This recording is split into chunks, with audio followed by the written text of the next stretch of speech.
More on removing the guilt around being disabled, or more specifically, learning not to push yourself too far because society wants us to do that, right? Society wants everyone to do that. And when you become disabled, you really have to learn to undo that, or it's just gonna be terrible mental health and you become your own worst enemy if you weren't already before.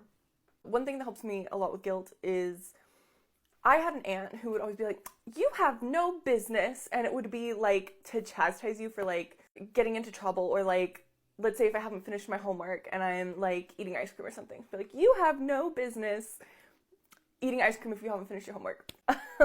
So I reframe that into honoring my body and my needs and my abilities.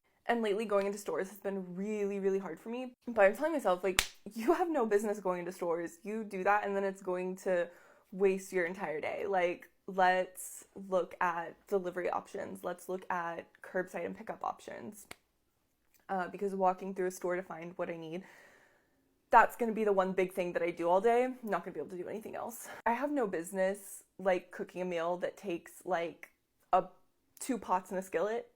I have no business doing that because it's going to be too much cleanup and dishes.